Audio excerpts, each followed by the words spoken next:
Good evening. Welcome, everyone, back to the Hilltop, back to Dedman College, and to the Center for Presidential History. Tonight, of course, we continue our series of presidential history and memoirs, co-sponsored, of course, with the George W. Bush Presidential Library. So my thanks to Alan Lowe, as always, for being such wonderful partners in this project and so many others around campus and off. And tonight we have an additional partner for this event as well. This, of course, is the final talk for this series of the semester of 2014, and it's co-sponsored this evening by the Dedman School of Law for reasons that will become clear in just a few moments. And I'd therefore like to extend my deep thanks to Dean Jennifer Collins of the Law School for authorizing that partnership, and also to Professors Nathan Cortez, Chris Jenks, and especially Jeff Kahn for doing so much to help us arrange Professor Witt's visit to Dallas this evening. And as always, of course, our thanks to Paul Ludden in the Provost's office for making all of our programming possible.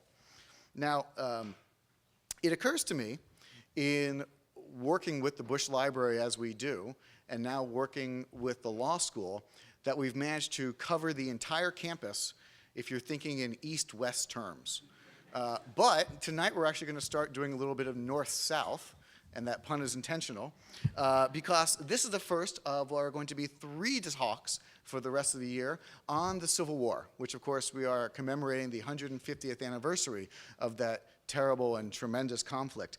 Tonight we'll be hearing about President Abraham Lincoln, but next semester we're also going to have a talk which includes a discussion of a new comprehensive biography of Ulysses S. Grant, and also a discussion of Appomattox, which of course was the moment that ended the war. So please note your calendars for those.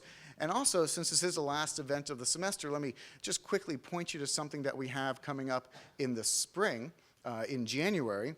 On January 20th and 21st, we're going to be hosting Professor Fred Logevall, who most recently won the Pulitzer Prize for his penetrating study of the early years of the Vietnam War.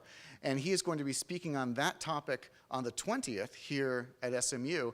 And then the next night, in partnership with the Dallas Museum of Art and with the Dallas-Fort Worth World Affairs Council, there'll be a talk by Professor Logevall down there at the Museum of Art on the topic of what presidents learn from history.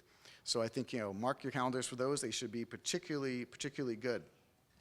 And one more thing which I'd like you not to miss, especially as we're coming up on the holiday season, when you are thinking book buying, as I'm sure you will be, in addition to the book that we're going to have for sale tonight, I'd also recommend to you a book by our senior fellow William Stedding, which just came out just last week on presidential religion and policymaking, focused on Jimmy Carter and Ronald Reagan. And so if you would, when you think book shopping, please think Center for Presidential History, because, those royalties go a long, long way for the average fellow. So, but tonight is for Lincoln and for the laws of war. And I think there's no one better to tell us about this important topic. An important topic, I think, that's useful not only for historical terms, but also for our contemporary world as well. Our speaker tonight is John Fabian Witt, who is the Allen H. Duffy Class of 1960 Professor of Law at Yale University. A former Guggenheim Fellow, armed with both a PhD and a law degree, he is that rare scholar who I think can speak at once to a variety of different disciplines, in this case, largely history and law, and with numerous law review articles, numerous journal articles, numerous books, but most recently, the one which he's going to be speaking about this evening, Lincoln's Code, The Laws of War in American History. Now, I have to tell you that this is a truly remarkable book. One you can pick up, of course, after this talk. It was a New York Times Book of the Year for 2012. It was a finalist for the Pulitzer Prize, and it was also a winner of the Bancroft Prize in American History. Now, if you're not familiar with that prize, I should tell you that it is the book that is given to the singular work published in an entire calendar year in the broad field of American history, the single best book. So you can imagine that's quite an honor indeed, and I'm happy to see my good friend and colleague Ed Countryman, who is of a history department here, who is a former winner of that award as well, which we're very proud of. So that is a remarkable achievement, and I'm sure, therefore, that it's going to lead to a remarkable talk this evening. So if you will please join me in welcoming our speaker tonight, Professor Witt.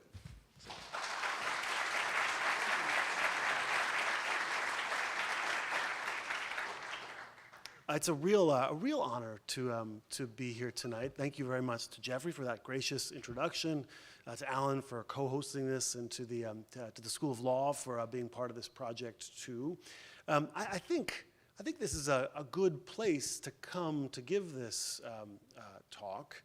And the connection, I'm thinking in particular, the connection to the George W. Bush Presidential Library. I mean, this is a project that I came to during the administration of George W. Bush. It's a project that was inspired by the events following 9/11, as so much of the last decade has been inspired by the events during and after 9/11.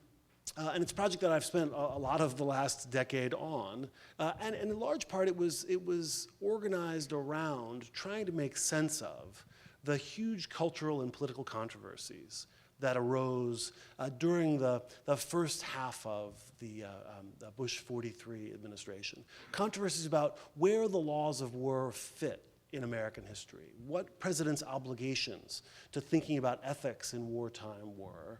And these are arguments that are still with us today. As many observers have noted, many of the policies of the Obama administration look on the national security front a whole lot like many of the policies, especially of the second half of the Bush 43 administration.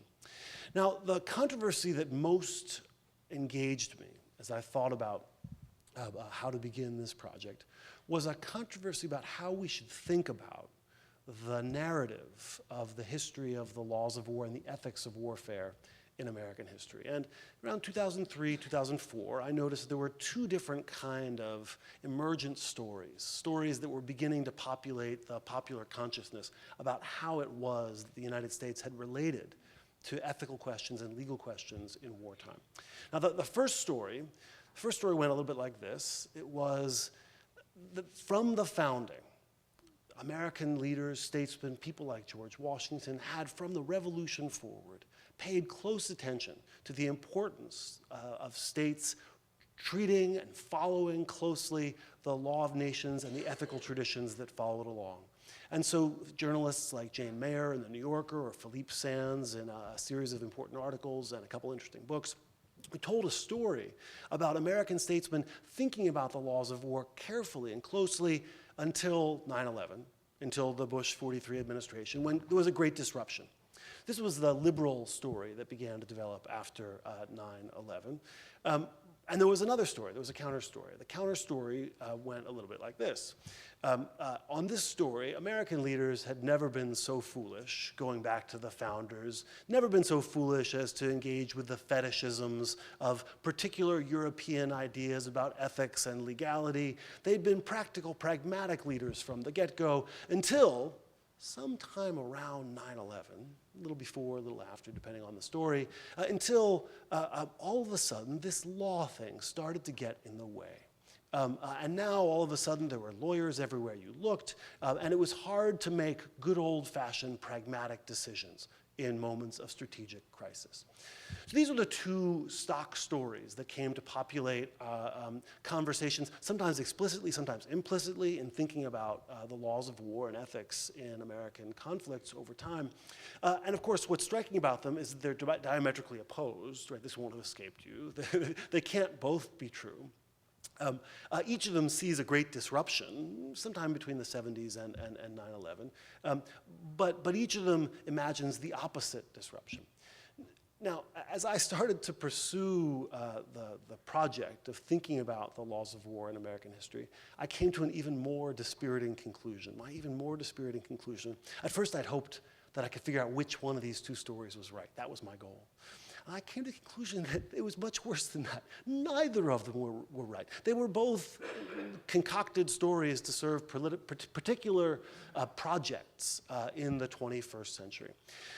So my book became an effort to figure out what the story actually was and to make sense of the American engagement with the laws of war over time. And I think if we want to get a sense for how the laws of war have operated in American history, there's no better way to get past these two cardboard fictions than by starting with one of the lost figures of the Civil War, one of the forgotten figures of the Civil War, a man named Francis Lieber. So Francis Lieber is a Prussian immigrant who finds himself in New York City during the war, finds himself in New York City in his early 60s as a professor at Columbia College, now Columbia University. And in late 1862, he is commissioned by Henry Halleck, General-in-Chief of the Union Army, to create a code of war, to create a set of rules, a restatement of the customary principles and norms that it purported to govern European armies in armed conflict. And what Lieber does is to sit down in the winter of 1862-1863 and draft a code that purports to state what the rules are. Not the rules just for the Union Army, not a set of rules or instructions for what Union troops should do, but rules that are the rules for every army attached to a civilized state. That's a complicated word we can unpack during the course of the discussion, maybe in Q&A. But so for now, Lieber's thinking a civilized state. These are rules that apply to every civilized army around the world. They are rules that emerge from reason and custom and tradition, and they're rules that the Lincoln administration will issue in the spring of 1863, rules that they expect to be treated as binding by the Union armies, but also to be treated as binding by the Confederate armies. And that's the ambition of this project. What's in this code? Well, there are rules about torture. You can't torture enemy prisoners. There are rules about how you have to treat enemy prisoners in all sorts of ways. You can't execute enemy prisoners unless they've violated some term in the laws of war. If they've executed your prisoners, well, then you can try and execute them.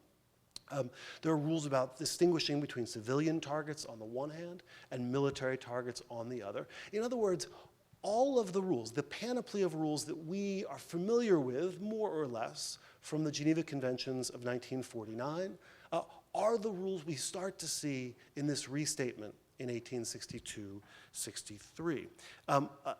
The code that Lieber produces for the Lincoln administration doesn't just stop with the American Civil War. It quickly becomes translated, it's quickly translated into the German, into French, into Spanish.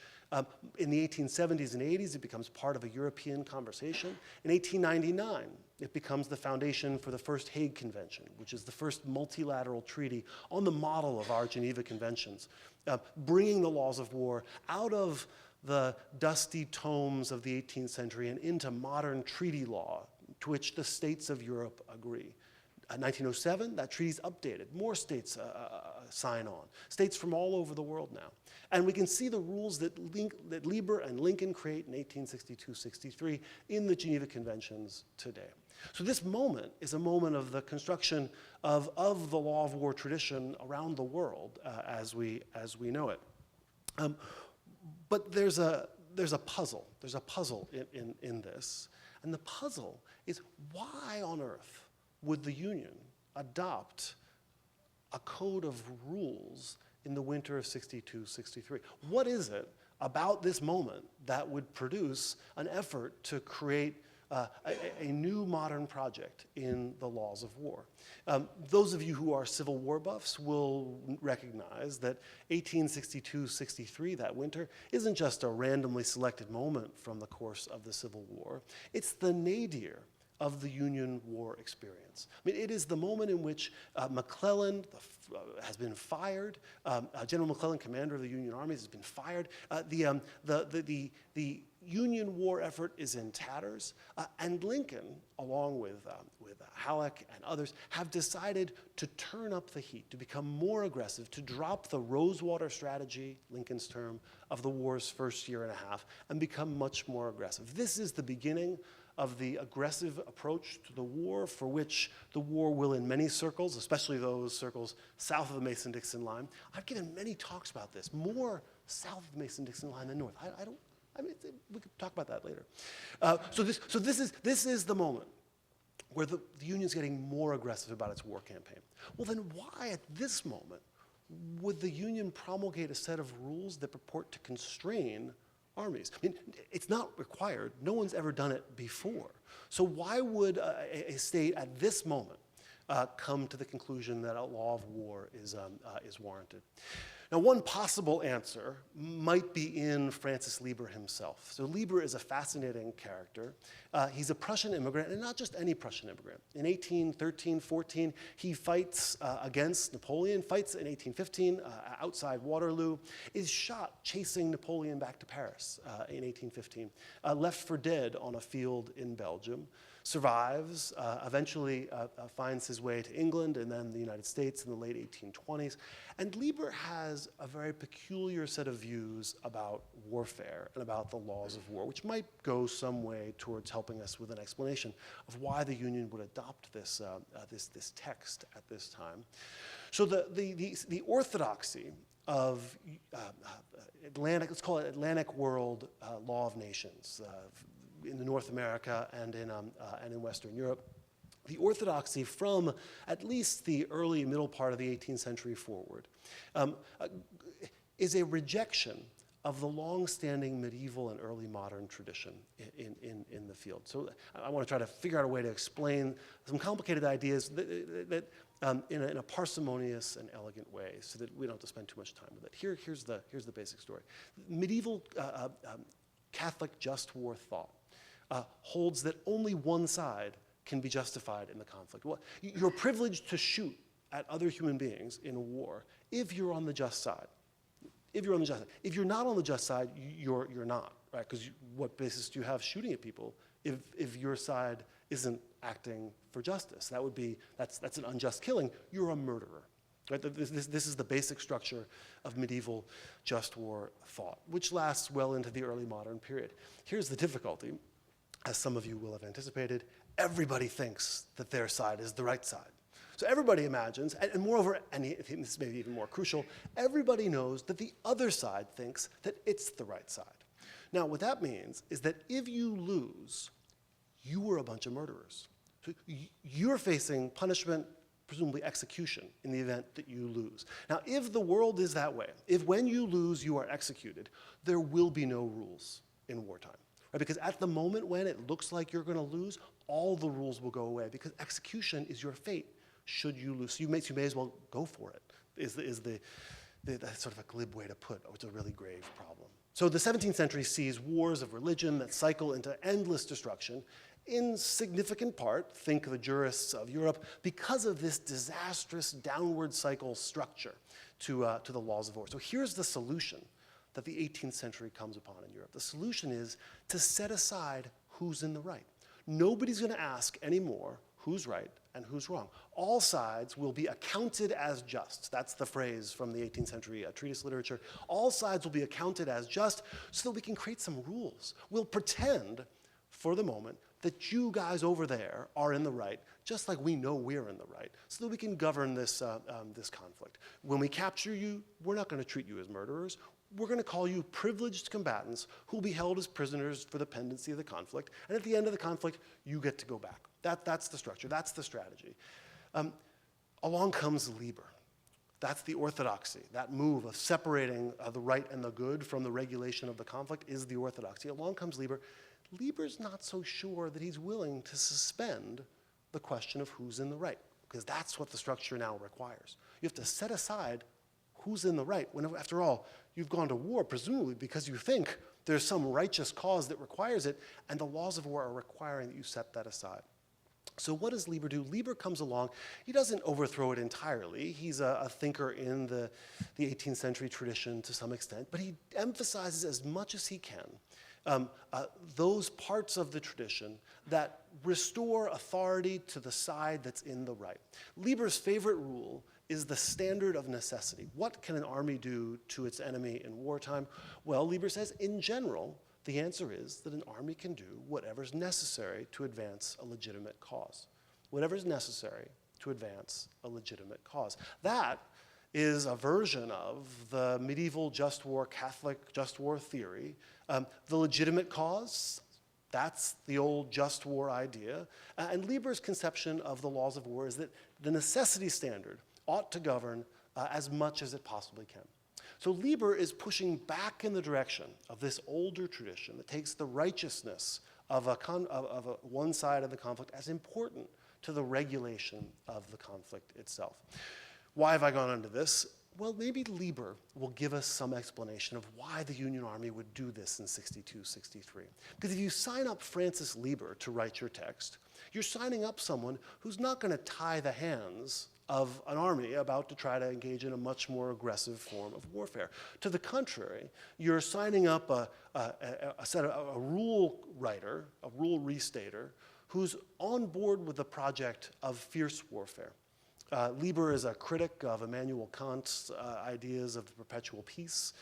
He's a devotee of Karl von Clausewitz, also a Prussian, also someone who went through many of the same early 19th century experiences in Berlin in wars against Napoleon. So Lieber might be your guy if you want to create a set of rules at a time when it's important to you that the war becomes more aggressive.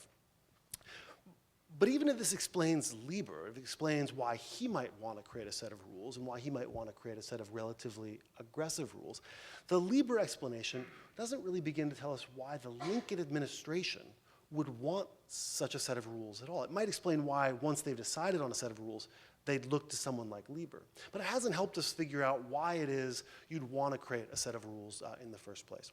So here's explanation number two. Explanation number two would rely on, well, a set of conditions, a set of factors that I think in some sense have been hiding in plain sight for a century and a half now. There for anybody to see, but we haven't put two and two together before.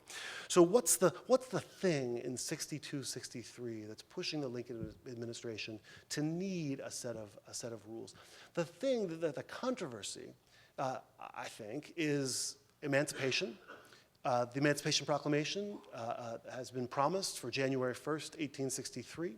The Lincoln administration turns to Lieber in the second week of December, just after its annual message to Congress has been finished, and having wiped its plate,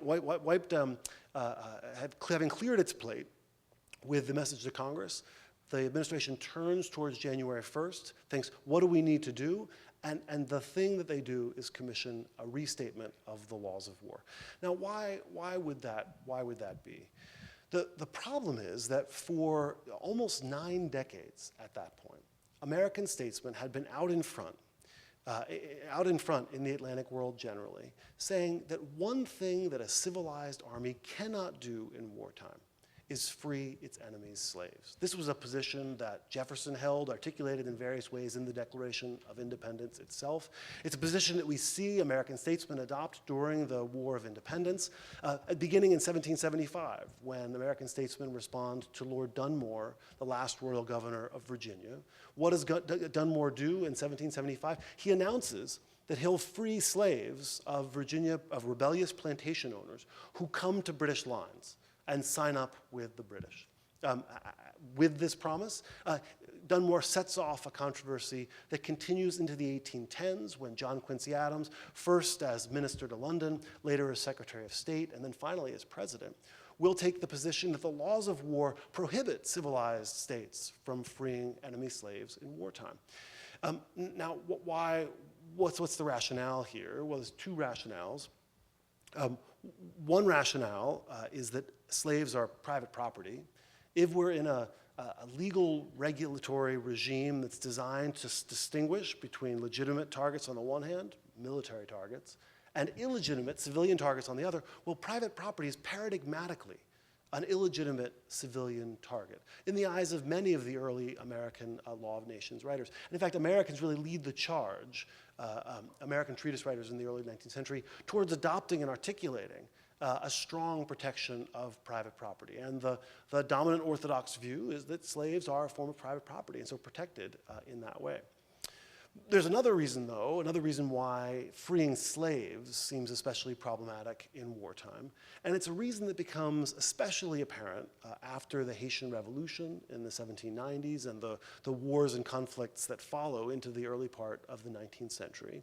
For white plantation owners in the South, slave emancipation in wartime had come, thanks to the Haitian experience, to be associated with nightmarish atrocities, nightmarish racial atrocities. The fear.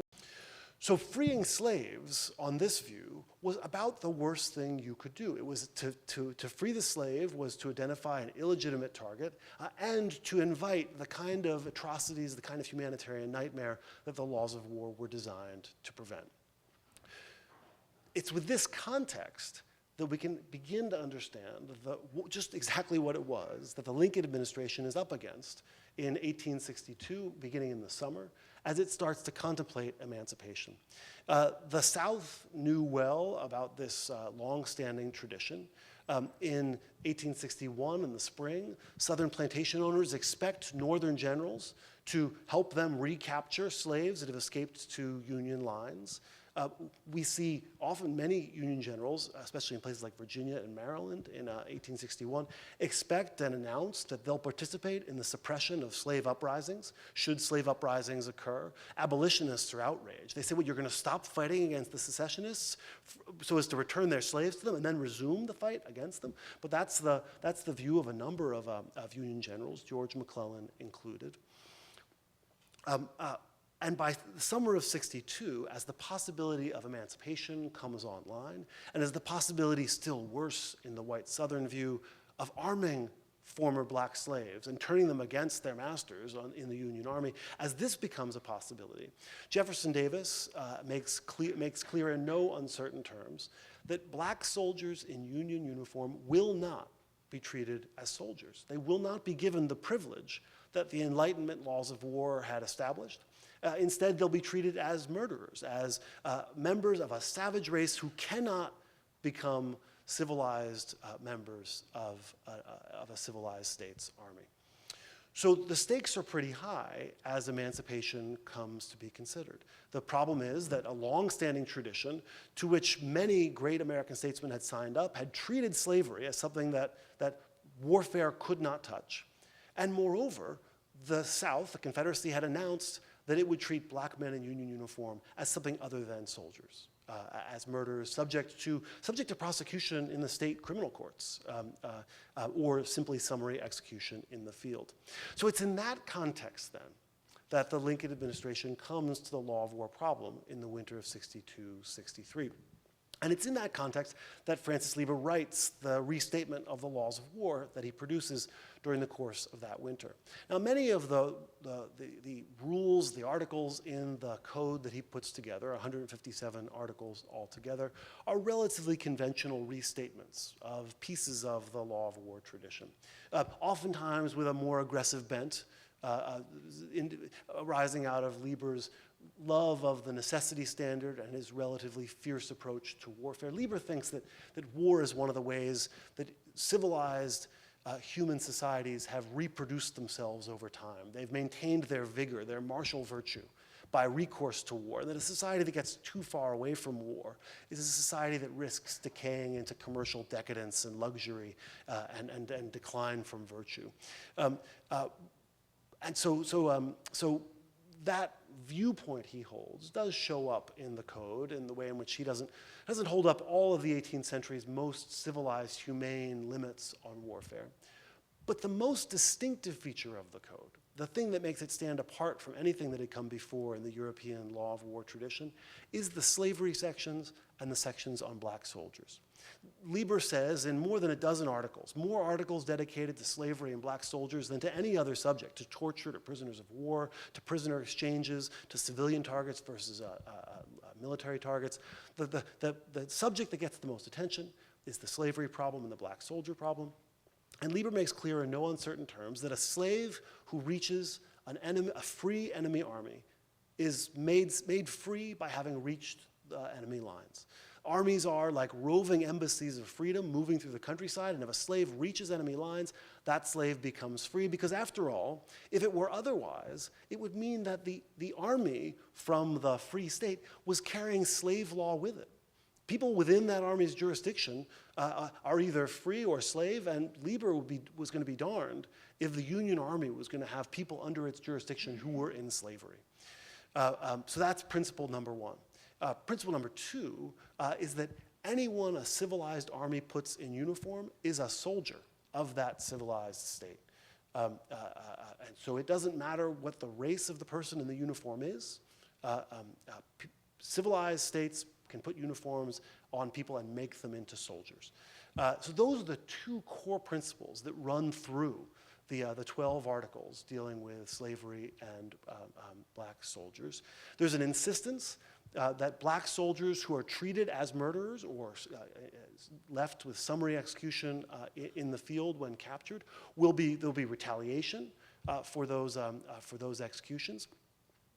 And also an interesting constraint on this, also a suggestion that if there are slave uprisings behind Confederate lines, well, those slave uprisings, they might not actually be covered by the laws of war. That is, those people engaged in those uprisings, they may in fact be subject to summary execution or whatever criminal process Southern states choose to put them through. So there are a variety of protections for the freedom of slaves and for slaves who become freed people and are in Union uniform, but not protections for the slave insurrection about which so many whites in the South had worried for so long.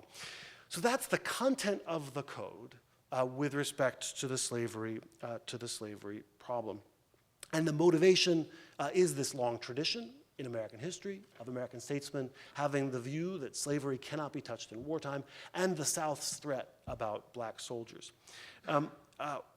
What the restatement of the laws of war does in the winter 1862-63 is address this problem and signal to audiences all over the world, European audiences, the British and the French who are thinking about intervention at any number of times, to northern audiences and to the white South, that emancipation and the arming of black soldiers is not a throwing off of the law of war tradition that American statesmen have championed for some 8+ decades at that point, but rather a transformation of it and a renewed commitment to it with this altered structure. Now, skeptics at the time and skeptics now have thought, well, this law of war thing, motivated by good projects or bad, I mean, it doesn't really make a difference, right? I mean, once the shooting starts, I mean, the law's out the window, and the lawyers can squabble in the rear, but the real action has moved from law to force, And I think this is one of the reasons why Civil War historians have been skeptical that the Lieber text and the Lincoln administration's investment in the laws of war at this critical moment are worth studying. We see very little attention to the Lieber text in the Civil War historiography. I mean, there's no historiography, there's no literature in American history richer and deeper than the Civil War historiography, right? The number of books on Lincoln and the Civil War, I mean, I think it's bested only by Jesus and maybe Napoleon. But there's huge literatures, and Lieber and the law of war tradition, recessive and minimal in it. A real skepticism among American historians and among viewers generally of the law of war, that this matters much.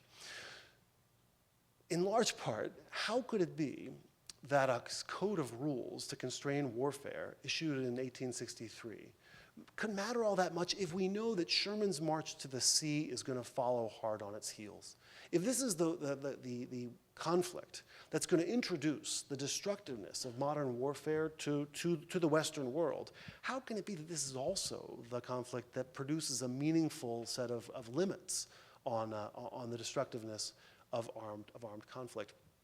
Now, there is lots of reason to be skeptical of the capacity of the law of war to bring an end to atrocities, to disasters, to nightmarish events in conflict. There's no doubt about that. Now, of course, it's also true of our peacetime rules. That is, the criminal law hasn't brought an end to murder yet. New York City is getting close. I don't know if you've noticed this. Amazing what's going on in New York City with violent crime. At any rate, the criminal laws haven't stopped crime. Stop signs don't stop people going through the stop sign. So we're familiar, actually, with important parts of the law being meaningful and significant regulators of conduct and constructive regulators of our social life, even in the face of violations of it.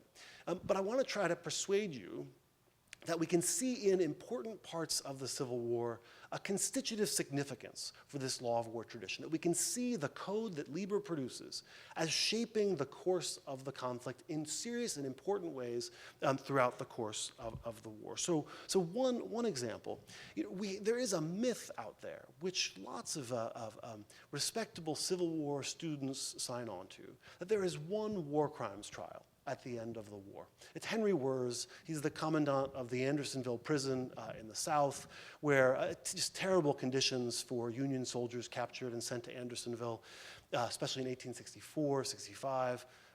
And there is a trial for violation of the laws of war, in which the Lieber text is one of the central sources of the law. This is the summer of 1865, after the war has come to an end, and Wirz is hanged in Washington, D.C. For his crimes. But Wirz is not the only trial. There are something like 1,000 military commissions charging violations of the laws of war during the course of the Civil War and in its immediate aftermath, in which the laws of war are held up as the substantive rules governing conflict in the field, and in which mostly Confederate soldiers and Confederate sympathizers are tried with respect to the laws of war, almost 1,000. Now, we haven't been able to know this very well until quite recently, because the military commission records are mixed in the National Archives with court-martial records, and there are hundreds of thousands of court-martial records, and they're not organized in any legible way, and so it's just too hard to find the military commissions. We've known for a long time there are about 4,000 military commissions during the course of the war. The new piece is 1,000 of those are law of war commissions. So right there, that's an important feature. 1,000 trials for what we would call war crimes, at a moment in which the idea of the war crime, the term war crimes, is being invented. Lieber is, I believe, the first person to utter the phrase war crimes. He uses it in correspondence with Secretary of War Stanton in 1865. And the idea goes out from there. So we're really seeing here the invention of the idea of the war crime and a huge investment. The hiring of a bunch of judge advocates, a couple dozen of some of the best lawyers in the Northeast to become judge advocates. And create the project of military commissions, which we're now, of course, in the middle of controversies about at Guantanamo. So military commissions, the first place where we can really see the war being shaped, the course of the war being shaped by the laws of war. Second way to see the course of the war being shaped by the law, prisoner exchanges and retaliation. So I've told you already that the South has announced in advance of emancipation, Jefferson Davis and James Seddon, his Secretary of War, have announced in advance of emancipation that black would-be soldiers in Union uniform are not soldiers at all and will be executed when captured by the South. Seddon and Davis stick to that plan. They maintain the view that blacks in Union uniform are not soldiers. And the Union has to decide what to do. They've announced in the text that Lieber's written that the laws of war permit a state to retaliate if its enemy adopts this view towards any of its soldiers. And the Union move is to suspend prisoner exchanges unless black soldiers are included in those prisoner exchanges on an equal basis to whites. That's the move the Union makes. Now, many historians have seen this as a cynical strategic move rather than a principled one. The cynical strategy is that many Union soldiers have their enlistments coming up. It's actually in the interest of the North, if those enlistments are coming up, to not exchange, to get soldiers whose enlistments are about to run in return for soldiers who are going to go back to the Confederacy and continue to fight. Moreover, many soldiers who are at places like Andersonville, they're not fight-worthy when you get them back, even if their enlistments are still running. The funny thing about that, though, is this is an incredibly unpopular policy, this decision to announce the end of prisoner exchanges for the protection of black soldiers. White Northerners go crazy when confronted with the possibility that a relatively small number of black soldiers in Union uniform will be the reason why white soldiers are moldering at places like Andersonville. No less than Walt Whitman is outraged in the pages of New York newspapers by the premise that saving a few black men would be worth the sacrifice of thousands and thousands of whites. So this is an unpopular policy. what is it that helps the Union adopt and maintain this policy? It's the idea that the laws of war require states to treat soldiers alike, regardless of their race. And having invested in this law of war idea, the Lincoln administration made it a little bit easier to maintain the policy of insisting on the protection of the rights of black soldiers. Now, there's an irony in this piece of it. Many humanitarian lawyers, international lawyers today would like to think that the Lieber text made the Civil War just a little bit more humane than it otherwise would have been. A little bit more humanity in the war than there otherwise would have been. Now, if the Lieber text is central to the Union's insistence on the privileges of black soldiers, and central to the Union's policy of not resuming exchanges unless black soldiers are allowed into those exchanges, this means that the Lieber Code is part of the story that produces things like Andersonville. Andersonville doesn't exist until prisoner exchanges collapse. So the Lieber Code, by insisting on doing what's right, helps to produce what's really describable only as a terrible humanitarian atrocity.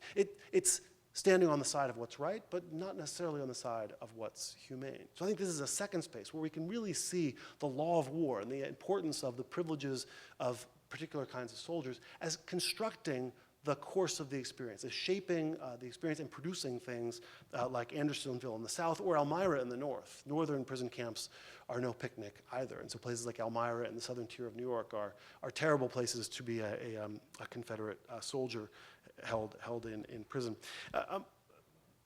Two last examples. Sherman's march to the sea. How can it be that the laws of war get started if Sherman's march to the sea is going to happen at the same time, a year later? Well, one thing to note is that the literature, the historiography on Sherman to the sea is really one of the most interesting, fast-moving literatures in the last decade or two. You know, for a while, among historians of the Civil War, the phrase total war was in vogue, and Sherman's march to the sea stood for that idea, that total war was invented there in the summer fall of 1864. Now the view is quite to the contrary. There are all sorts of limits and constraints that we can see even in Sherman's march to the sea. But I don't want to focus on that so much as to focus on the way in which Sherman's march to the sea is not a violation of the laws of war as Lieber's text would have it. Sherman's march to the sea is actually the culmination of the fierce Clausewitzian strategic worldview that is encoded in the laws of war from the beginning. The laws of war here are not, whether we would like them to be or otherwise, a set of quasi-pacifist restraints designed to make war difficult to fight. They're actually designed by Lieber and by the Lincoln administration in this critical strategic winter as a way of enabling the Union to fight a more aggressive campaign while keeping some humane constraints and assuring the world that emancipation is not a throwing off of all restraints. One last example for you of the way in which the laws of war are constructing the world on the ground, and this one a little more speculative. I think we can see in the law of war tradition the beginning of the constraint on what African American freedom will become during Reconstruction. What is the law of war during any armed conflict? It's an effort to prevent warfare from becoming too great an incursion on the social structure, the ostensibly private social structure of the contending forces. The idea is to separate the plantation field, the farm, the factory from the battlefield. If you're committed to the idea of preserving the pre-existing social structure, well, you can begin to see already some of the ways in which the freed people's freedom will be constrained. We can see this even if we look at the difference between the preliminary Emancipation Proclamation in September of '62 and the final Emancipation Proclamation on January 1st, 1863. So what does Lincoln say in the preliminary Emancipation Proclamation? He orders Union forces to do no acts to repress the freed people or any of them in any efforts they may make for their actual freedom. Now, when people like Jefferson Davis read this line, they said, Abraham Lincoln's stirring up a slave insurrection. He wants the slaves to rise up. He wants the Haitian-like atrocities, and he's ordering his soldiers not to do anything about it. what does Lincoln say on January 1st, 1863, in the final Emancipation Proclamation?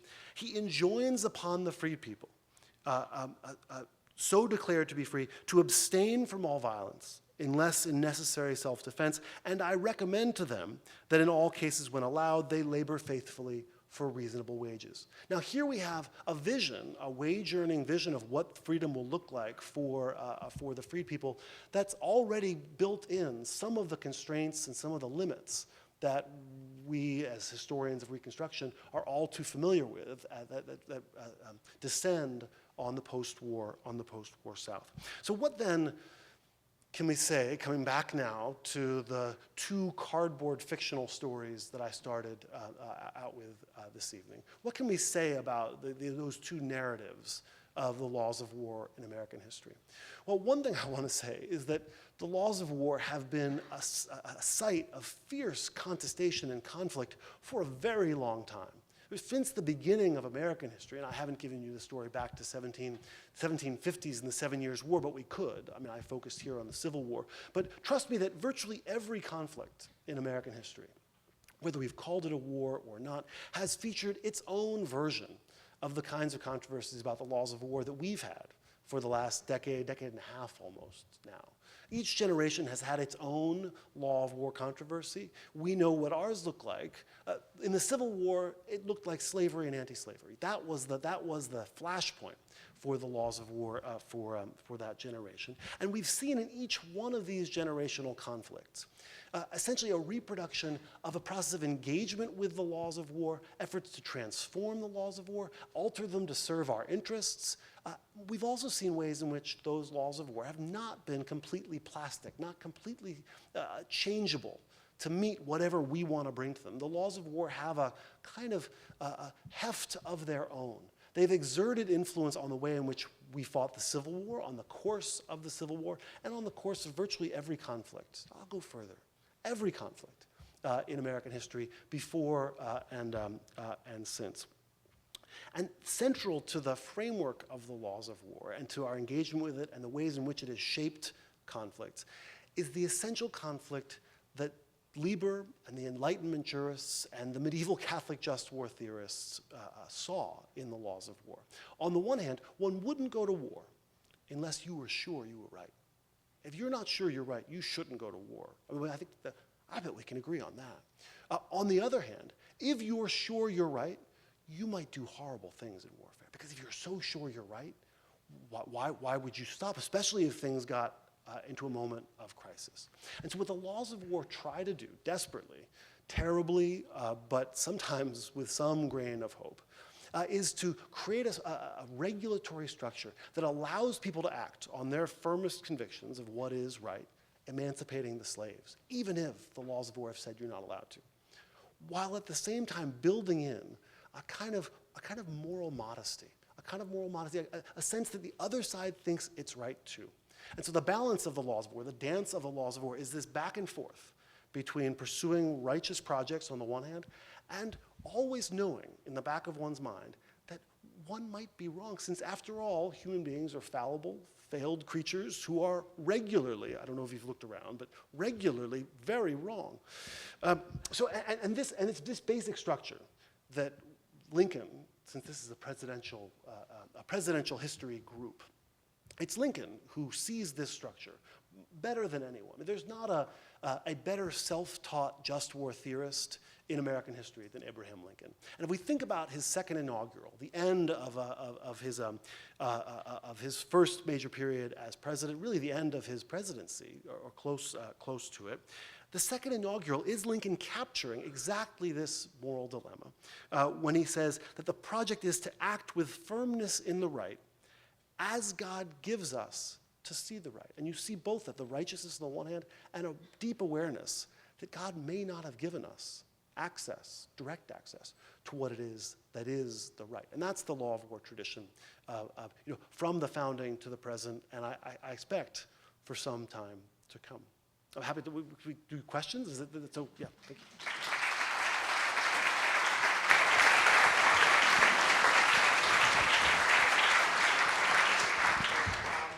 Questions. I'm sure there will be lots out there. As always, we have microphones on either side, and I would encourage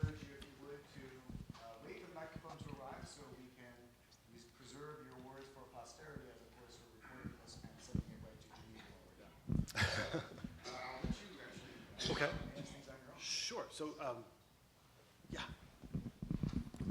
Enjoyed your talk greatly. Bought your book. I intend to study it. But I do have a couple of questions that bear on the theme of race and slavery. You mentioned General Dunmore, or Lord Dunmore, offering freedom to slaves in Virginia. That was extended, of course, by Sir Henry Clinton to all slaves who could cross to the British line.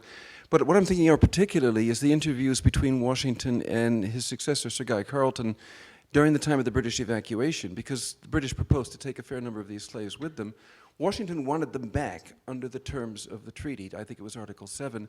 Sir Guy said, absolutely not. They've come and sought the king's freedom. And the reason I raise this, and I would also raise the case of Admiral George Cockburn during the siege of Washington, who also sought to encourage slaves to come to him, because that does bear on the problem of war doesn't touch slavery. Here we've got two separate British commanders who are saying, in effect, yes, it does, and we will protect the slaves who have come to us. I'm also thinking about Native Americans, because war against Native Americans in the 17th century tended to be total. In the 18th century, I think it calmed down a bit. There were rules in place.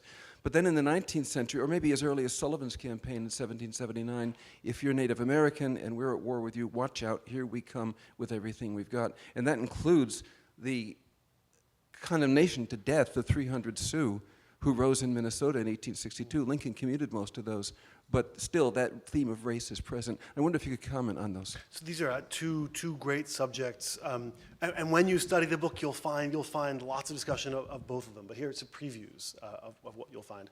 Both the Treaty of 1783 at the end of the War of Independence, and also the Treaty of Ghent, 1814, at the end of the War of 1812, include clauses that are disastrously crafted. I mean, they should have gotten a fancy SMU lawyer to write these clauses. They did a very poor job with these. I'm being a little facetious. What it is, it's the way you make a compromise, is you write a vague clause and you figure it out later. Well, it turned out that when they went to figure it out later, the clauses I'm talking about are the clauses that purport to govern what happens to slaves who are carried off by the British from American plantations. And the American position in both treaty negotiations is that slaves should be returned. The British position is actually properly understood. These convoluted clauses don't require the return of the slaves and allow slaves who've reached British lines to go off with British vessels at the end of the conflict. This is where John Quincy Adams really makes his name. This is now in the 1810s and 20s in promoting Southern slaveholders' interests. You know, one way to think about this is, I hope this isn't too cynical, but if you're from Massachusetts and you want to get elected president of the United States in 1824, you'd better find a way to appeal to slaveholders. And if you're John Adams' son trying to get the White House back for the Adams family in 1815, I'm thinking you're thinking about the South already. And so John Quincy Adams, whom we know from his diaries, believes deeply that slavery is wrong, and who will, come the 1830s and 40s, as elder statesman, become the great anti-slavery elder statesman of the time, takes the position in negotiations with his British counterparts that even if there were no treaty, you're not allowed to run off with our slaves without returning the slaves or paying compensation. Eventually, in 1828, compensation is paid. Now, Adams's long campaign pays off as an arbitration by the Tsar, who decides. It's traditionally thought that he decides in favor of the American claimants. There's some controversy about that now. A new book by Jim Oakes takes the opposite position. Jim and I have argued about this. I think it's certainly finds compensation for some slaves carried off. So that's the slavery piece. You are right. The British position is not that you can't emancipate slaves during wartime. And in fact, if we look all through the Western Hemisphere, emancipations happen in wartime. It's a classic moment for emancipations. So American statesmen are out on a limb in articulating this position. Of course, they're out on a limb in a number of respects on the laws of war. Their effort to articulate a rule that you can't take private property, that too is a controversial proposition in the Western law of war tradition. So the Americans and John Quincy Adams have adopted a controversial view. On wars with Native Americans, the book starts with this and in some ways ends with it too. The wars of the West in the 1880s, and then in the 1890s, there are Indians being held as prisoners of war, even though there haven't been wars for a very long time, there are children who are born as prisoners of war in Indian camps, and the formal treatment of them as prisoners of war, which is just preposterous. So here's one way to think about the Indian conflicts. The late 19th century mystery for the Indian conflicts is it goes as follows. And there's material on Andrew Jackson and the Indians and Washington and the Indians in the book as well. But just for now, the late 19th century problem is when Jackson deals with Indians, when he goes into Florida in 1818, for example, Jackson gets in hot water for trying two British nationals he finds there, Ambrister and Arbuthnot. And there's a congressional hearings and testimony. There's lots of debate about whether or not Jackson violated instructions from Washington and also the law of nations in executing two British nationals. But Jackson executed a lot of Indians too, and there's very little controversy about that. He executed them without any kind of a trial. The British nationals got a trial, a kind of drumhead court-martial of sorts. Now let's flash forward into the 1870s, after the Lieber text is produced. Now all of a sudden we start seeing military commissions for Indians arising out of these conflicts. Military commissions for Indians who are accused of having violated the terms of the Lieber text. So in one sense, this is a kind of progress. That is, the laws of war are now being viewed as relevant to Indian conflicts. And Native Americans are getting the benefit, such as it was, of the laws of war. Funny thing is, though, that it's still executions. That is, the military commissions are legitimating forms of power. And one of the things I think we see there is that the laws of war, one of the reasons for their acceptance is that the laws of war are made fierce enough that they're safe for Indian fighting. They're not going to tie the hands of the Union when it comes to dealing with tribes in the West. And so that's the kind of a morally complicated significance of the extension of the laws of war to those conflicts.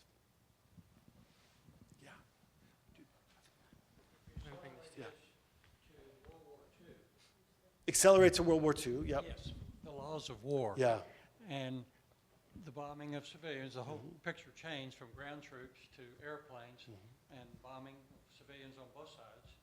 And does the victor always come out and establish the laws of war? Because we did have the Nuremberg trials, and I presume, that came from somebody of saying, okay, here are the rules. So Right. how does this, was there a transition from this laws of war of Lincoln up to World War II? Good. So I hear two questions in what you say. One is a descriptive question, a factual question, like how do the laws of war get from the 19th century into World War II? And the second is, is this just victor's justice? Should we not expect very much from this tradition? So Lieber's manual gets updated in 1913, 1914. That update draws a lot on the 1863 handbook manual that I've been talking about. You could think of this manual that I've been talking about as the beginning of the wallet card tradition. I mean, it's the first wallet card. It's published as a little pamphlet. You can carry it around in your pocket.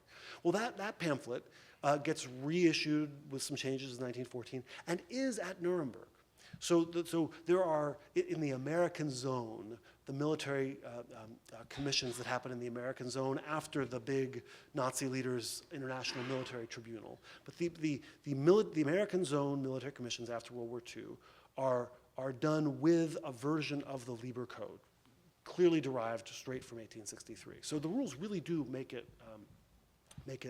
through in that sense. Moreover, the Hague Convention of 1899, updated in 1907, the United States has signed on to these, the multilateral treaties you borrow from Lieber in all sorts of interesting ways. So that's how we get to 1945.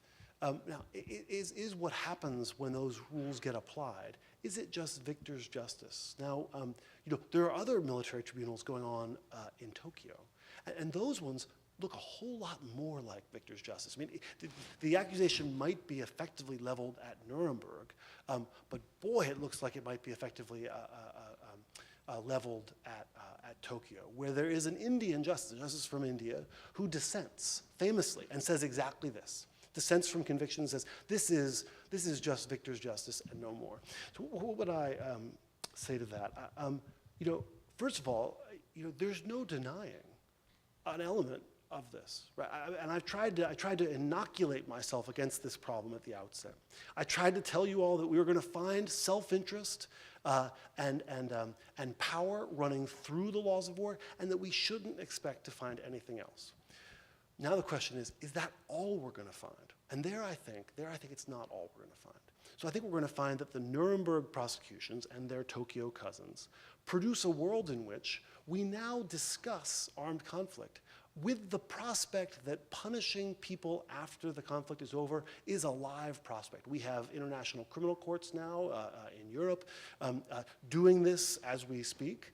The ICTY, an international criminal court that hears cases. And we have in American politics arguments about who's a war criminal and who counts. We have comparisons to Nuremberg. It's part of the political discourse, making it more costly to engage in, as Bush 43 found, making it more costly to engage in conduct that pushes at the edge of the envelope. So that would be the idea, that invoking the law of war isn't free. Of course, when you invoke it, you're going to bring your interests and you're going to exert power in doing so. But when you invoke it, it has entailments, it has feedback effects. It isn't something you can do and then just toss aside. By invoking the law of war idea at Nuremberg, Western powers made the law of war a central moral tradition in a way that it wouldn't have been otherwise, and in a way that they can't escape now, at least not for free. That's the hopeful thought, but there's lots of room for victor's justice. Yeah.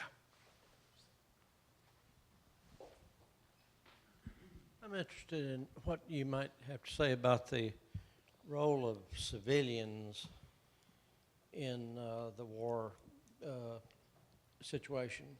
The Lieber Code dealt a great deal with guerrilla warfare and civilians who supported guerrilla warfare, which was a justification to punish civilians. And it seems to me that there's a connection between that and what later happened in Vietnam, what happens in Iraq today, and so on. And I'd just like to have your comments on that. Yeah, so I would say that Lieber is painfully aware of the irregular problem. We'll call it the irregular soldier. He's aware of it because in places like Missouri, there's lots of irregular fighting. And in fact, the first thing he does, the first official thing he does with respect to the law of war for the Lincoln administration is write a pamphlet on guerrilla campaigns and the rules of distinguishing irregular combatants who don't get the privilege. They can't shoot at people regardless whether they're in the right or the wrong. You have to put on the uniform and act like a soldier if you want that privilege. That's what the pamphlet's about. So he's aware of it there. He's also aware of it from the Napoleonic conflicts. That is one of the first places we see in modern history the problem of the irregular is in fighting against Napoleon on the Spanish Peninsula, 1807, 1808.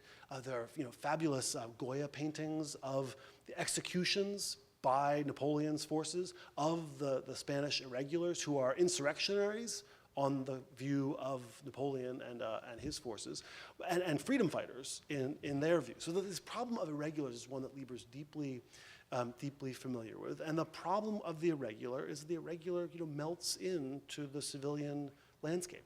Doesn't distinguish himself, doesn't wear some emblem such that you can distinguish civilian from soldier. And Lieber's effort is to channel combatants into regular conflict. I mean, I think he even though he's recognized and seen the way in which irregular warfare is going to create problems, he's still of the generation that's hopeful that we'll be able to channel combat into regular conflict, that it can be separated from the civilians. He's not shy, though, when civilians get involved in bringing the war to civilians. So, for example, one of the terrible clauses in the code allows a besieging army to refuse to allow civilians out of the besieged city and to, in fact, send them back in when they try to leave. And the idea here is you're adding pressure to the besieged army. They've got to feed the civilians. You can't let the civilians out because then their food supplies will go longer, their water supplies will go longer. Now, of course, this would be terrible for the civilian population. So, in various ways, Lieber's both recognizing the distinction, helping to promote it, and also recognizing the ways in which it's breaking down. The appendix to my book has the code in it, has the best scholarly version of the code. All the others have mistakes. Don't trust them. And you can look and see the ways in which he flips back and forth on the civilian problem. Good question. Yeah.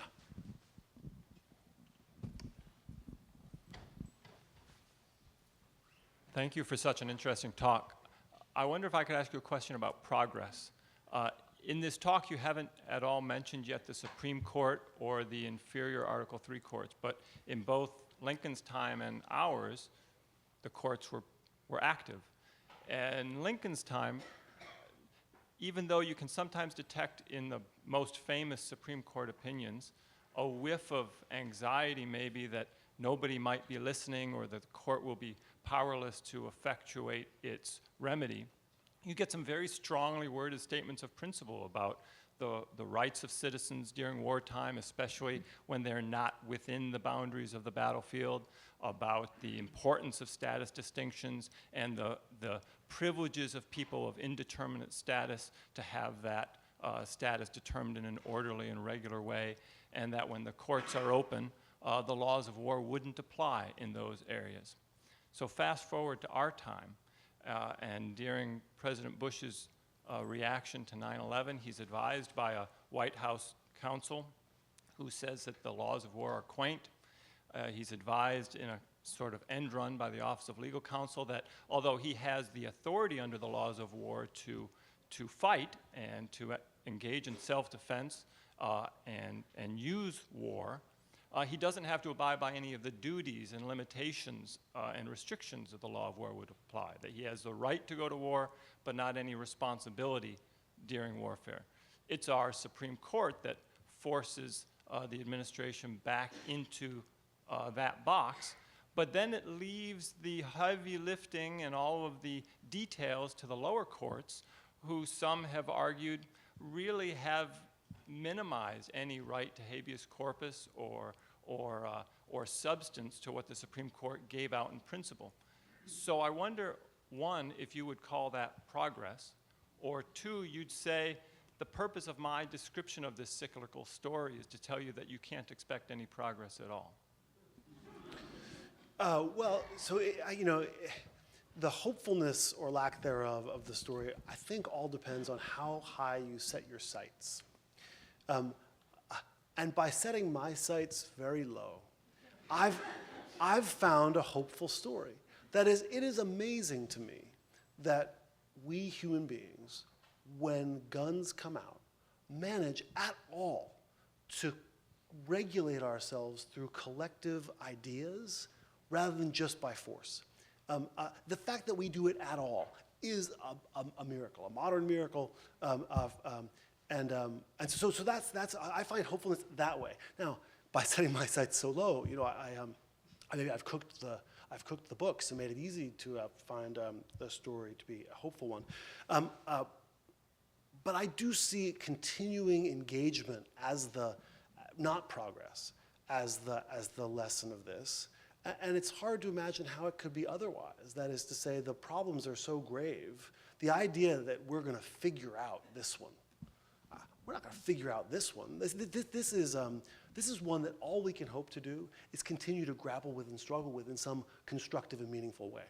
I mean, I think that's and so the story that I've tried to tell in the book and giving you a bit of here is the story of how, in amazing ways, we've managed to try to engage that problem. Now, on the courts, here's more. So because there's lots of reason for cynicism. And it turns out, one of the things that got me into it was the question into this book in the first place was, was the administration of George W. Bush somehow outside the ordinary course of American history? Right? Is it exceptional in its disdain for the quaint laws of war? And I came to the conclusion that I couldn't say that.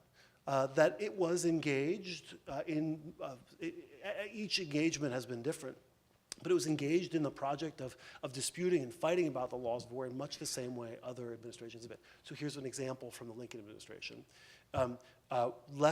Little known, but in the book, and super interesting and worth thinking about, because it looks like the Office of Legal Counsel, it looks like all of the modern executive branch lawyering that happens now. So in March of '63, Congress finally gets around to authorizing the president to suspend habeas corpus. They've been letting Lincoln do this for almost 2 years on his own, like out on a limb. They're like, you keep doing it, Abe, but we're not going to authorize it. Sounds like Congresses we know about today, right? Sort of,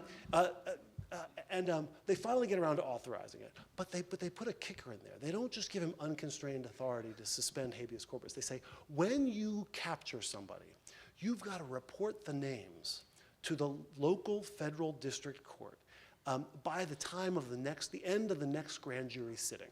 So this actually makes some sense. You see, you can hold people, but you've got to create some kind of public record of them. You can't put them in some legal black hole and never tell anyone about them. We need some kind of reporting regime. So what do the lawyers of the Lincoln administration do? Now, by this point, there's actually a sophisticated group of judge advocates who are doing really fancy legal work, sometimes with Lieber. Francis Lieber's son is one of them. He's a Harvard Law School graduate. What do? They develop a legal theory, much like you might expect a Justice Department today to do. And their legal theory is that, properly understood, the habeas authorization statute doesn't require them to report anybody who's a military prisoner rather than a civilian prisoner.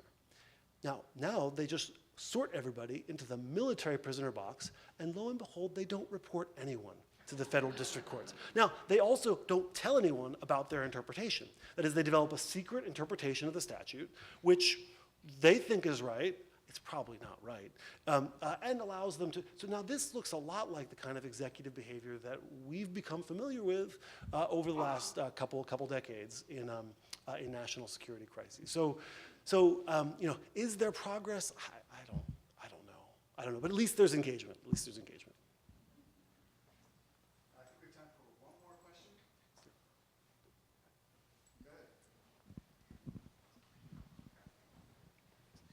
ahead. I just wanted to follow up on the last couple of questions and talk about, or ask you about whether it is so surprising that codes of conduct and laws of war are adapted by armies.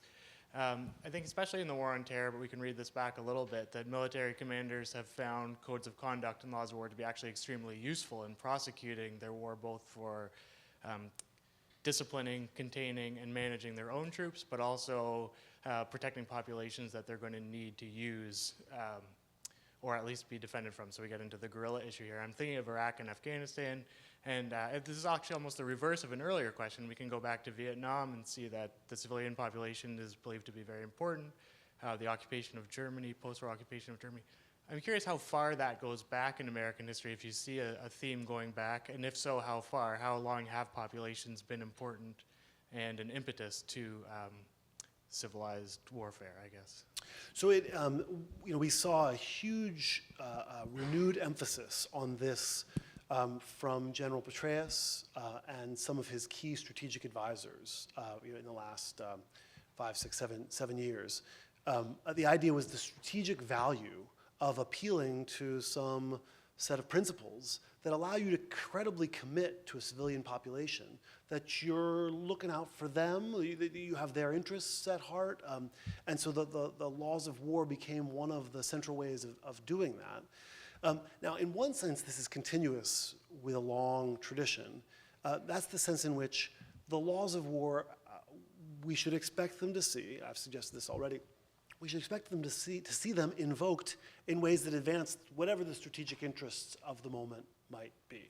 And so if the goal is winning the hearts and minds of a civilian population, well, if the laws of war can help with that, then we'll see the laws of war get put to that work. The use of the laws of war for this project have turned out, I think, to be a little bit complicated, and you could see it just conceptually. That is, for managing your own guys, you don't need rules that govern everybody in the world. You can order them to do whatever you want them to do. That is, the commander-in-chief or the joint chiefs or Petraeus could order, whoever it is, can order the soldiers to adopt rules of engagement, ROE. I learned about this abbreviation at lunchtime today. ROE. I just undermined my credibility, I think. But you can issue ROE to govern your soldiers in their conduct today. And you don't need the laws of war for rules of engagement. You can just create your own rules of engagement. So then the question is, well, why would you need rules that aren't rules of your own making, right? That are rules that attach by virtue of your being a soldier, just as they attach to every other soldier. That's the key feature, the key conceptual feature of the laws of war. And there it may be that you get a kind of credible commitment. Good, if you have all you have is a set of rules of engagement, you can't credibly commit that you won't change those rules of engagement tomorrow, right? Because of course you could.